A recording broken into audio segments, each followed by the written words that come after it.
এই বৃষ্টি কখন যে থামবে বলো তো শিবু কাকা? একেবারে অসহ্য লাগছে। আধ ঘন্টা যাবৎ বসে আছি।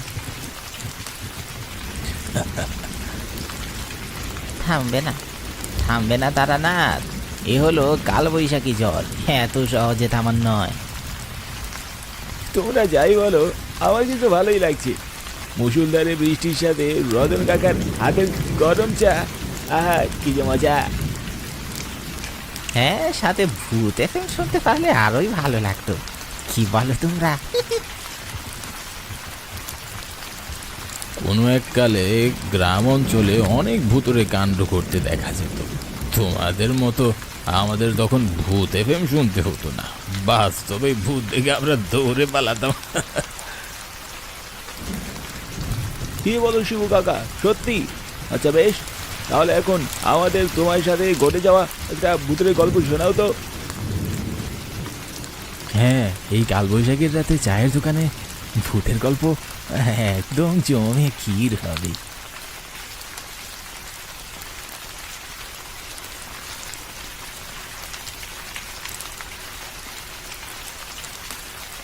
তখন আমার বয়স 22 কি 23 হবে। সবে নতুন বিয়ে করেছি। গঞ্জে আমার একটা বড় দোকান ছিল। প্রতিদিন ভোরে ঘুম থেকে উঠে আমি গঞ্জের দোকানে যেতাম আর রাত করে বাড়ি ফিরতাম। একদিন সন্ধ্যার পর আমি দোকান বন্ধ করে পাশের একটা মিষ্টির দোকানে যাই।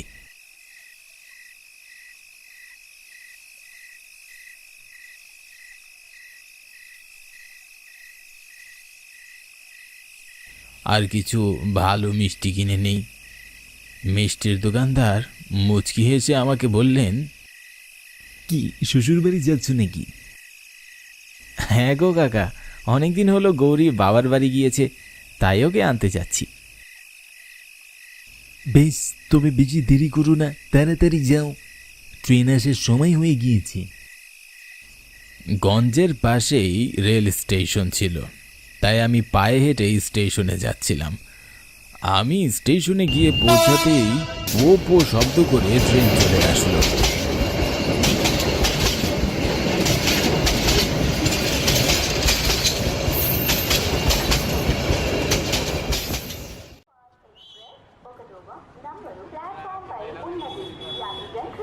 ট্রেনে উঠে জানালার পাশে একটা সিটে আমি আরাম করে বসলাম।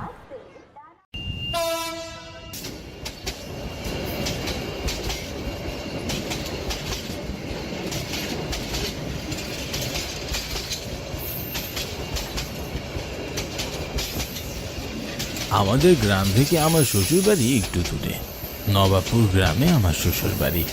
ট্রেনে যাতায়াত করলে সময় কম লাগে, তাই আমি আমার শ্বশুর বাড়ি ট্রেনে যাওয়া আসা করতাম। ট্রেনের ভিতর খুব একটা মানুষ ছিল না, পুরো বগি এক প্রকার খালি ছিল। কেন যেন আমার একটু ভয় করছিল। কিছু সময় পর ট্রেন নবাবপুর স্টেশনে এসে থামল।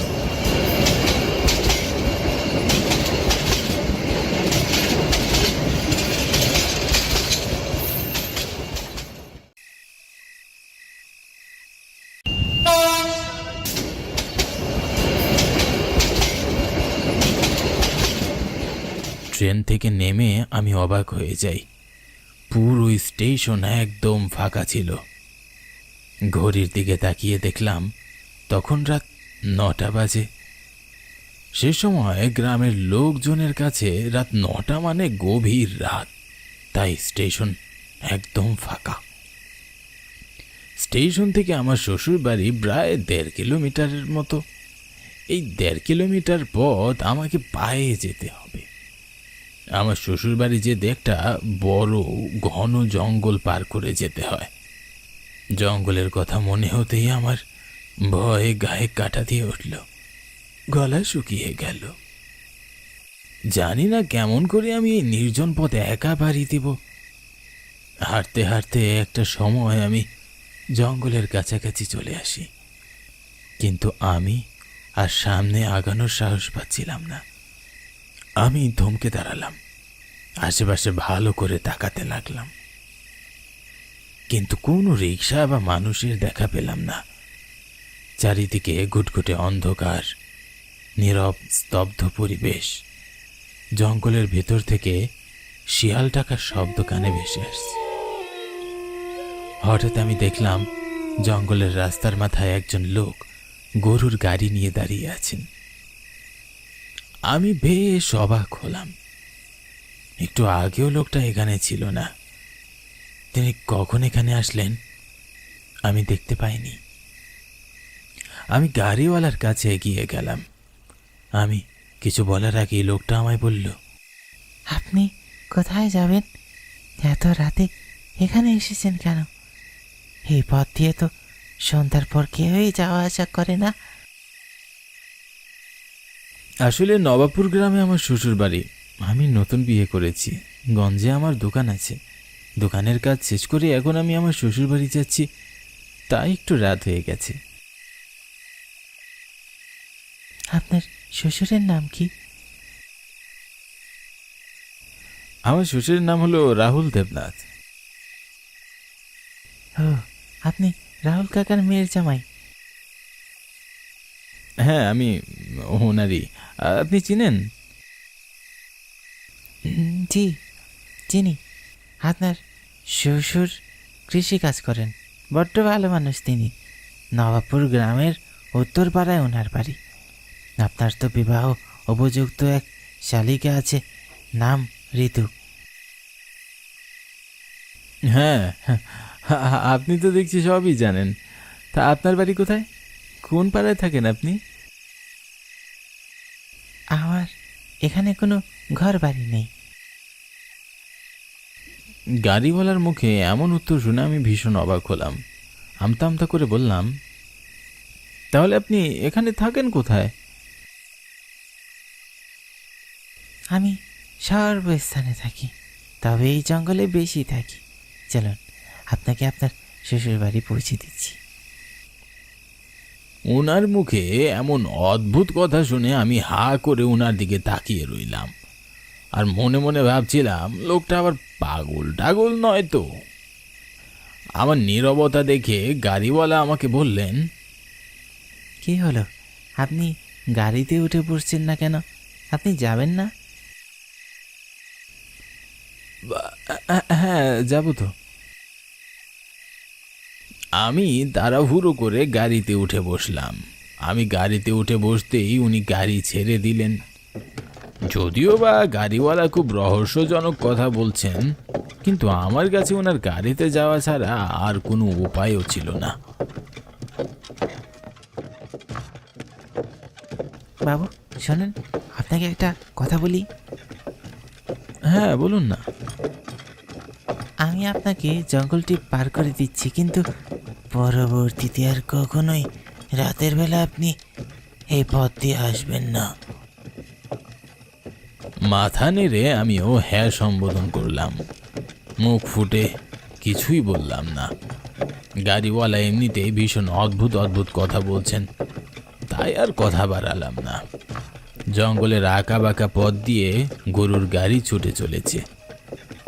পুরো জঙ্গল ঘুটঘুটে অন্ধকারে ঢাকা পড়ে আছে। অন্ধকার জঙ্গলের গাছগুলোকে মিশরের পিরামিড বলে মনে হচ্ছিল। এমন ভুতুড়ে পরিবেশ দেখলে যে কারো মাথা খারাপ হয়ে যাওয়ার মতো অবস্থা হবে। হঠাৎ অদ্ভুত একটা শব্দ শুনে আমি চমকে উঠলাম।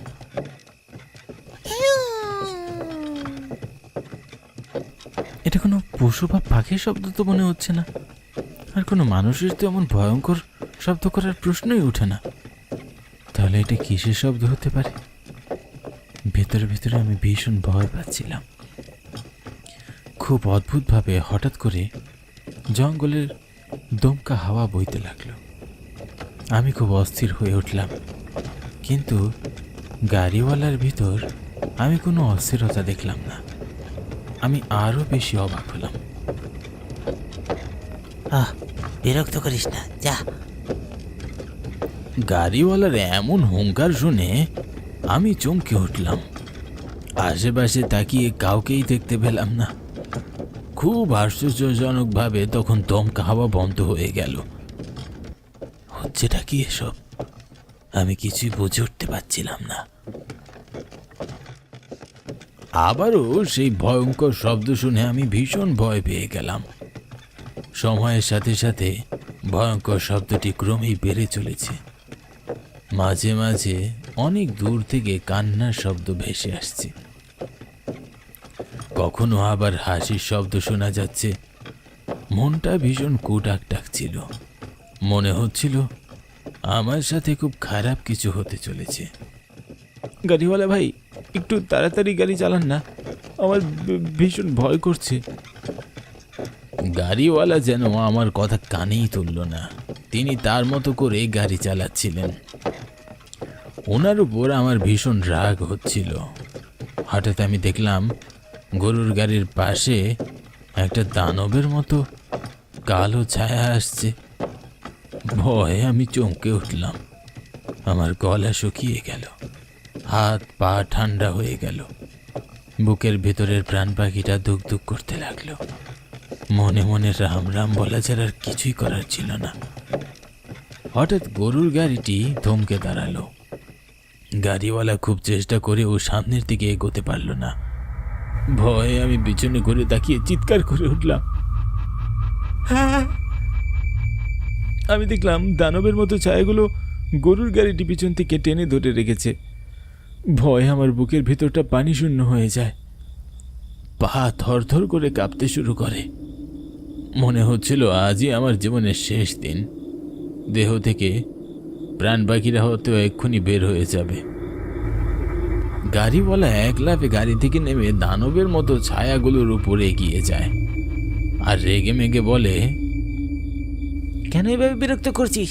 ছেড়ে দে একে, ও আমার খুব কাছের লোক। তোরা যদি এক্ষুনি এখান থেকে না যাস তবে আমি তোদেরকে মজা দেখাবো। সব কটাকে এই জঙ্গল থেকে দাঁড়িয়ে ছাড়বো।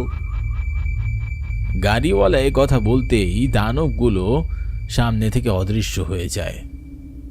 ভয়ে আমি আশেপাশে ভালো করে তাকিয়ে দেখতে লাগলাম, কিন্তু ছায়াগুলোকে আর কোথাও দেখতে পেলাম না এবং সেই ভয়ঙ্কর শব্দগুলো আর শুনতে পাচ্ছিলাম না। তারপর গাড়িওয়ালা গাড়িতে বসে পড়লেন আর আপন মনে গাড়ি চালাতে লাগলেন। সময়ের সাথে সাথে আস্তে আস্তে আমার ভিতরের ভয়টাও কাটতে লাগলো। একটা সময় আমি জঙ্গলের একেবারে শেষ প্রান্তে পৌঁছে যাই।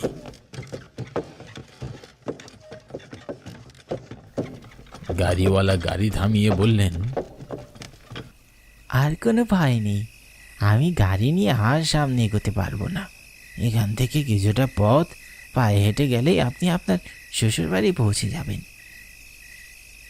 আপনাকে অসংখ্য ধন্যবাদ এই মাঝরাতে আমাকে বাড়ি পৌঁছাতে সাহায্য করার জন্য। তা আপনার ভাড়া কত হয়েছে? আপনাকে ভাড়া দিতে হবে না, আমি ভাড়া নিই না। আমি আর কোনো কথা বাড়ালাম না। মিষ্টির হাড়ি নিয়ে গাড়ি থেকে নেমে শ্বশুর বাড়ির উদ্দেশ্যে হাঁটতে লাগলাম। হঠাৎ মনে হলো গাড়িওয়ালার নামই তো জানা হয়নি। ও গাড়িওয়ালা ভাই, আপনার নামটা তো জানা হলো না। আমার নাম রঘু।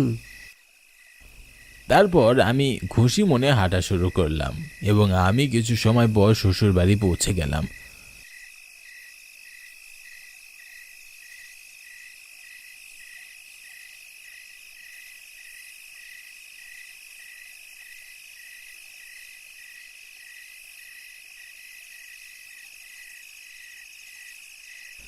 আমাকে দেখে আমার স্ত্রী, শ্বশুর, শাশুড়ি ও শালিকা সবার চোখ কপালে উঠে যায়।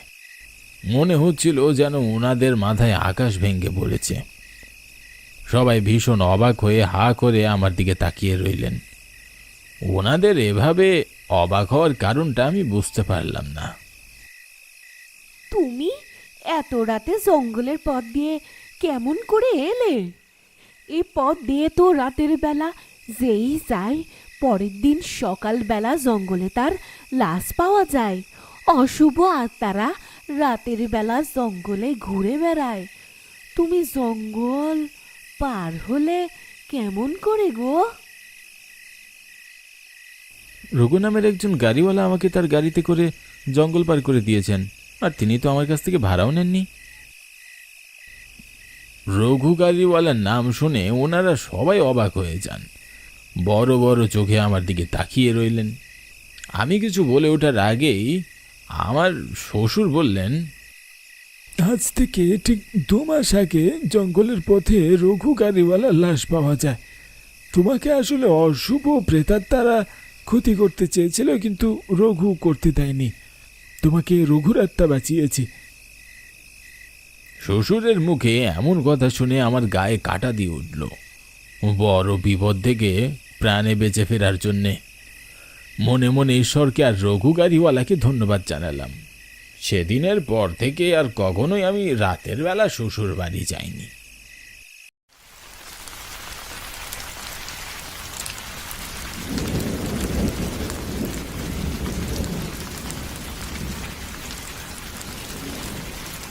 হ্যাঁ, কি ভূতের গল্প শুনে সবাই ভয় কি কাবু হয়ে গেলি নাকি? হ্যাঁ কাকা, এই দেখো আমার গায়ের পশমগুলো কাটা হয়ে দাঁড়িয়ে গেছে। আচ্ছা, বৃষ্টি থেমে গেছে, এবার নে, যা তোরা বাড়ি যা।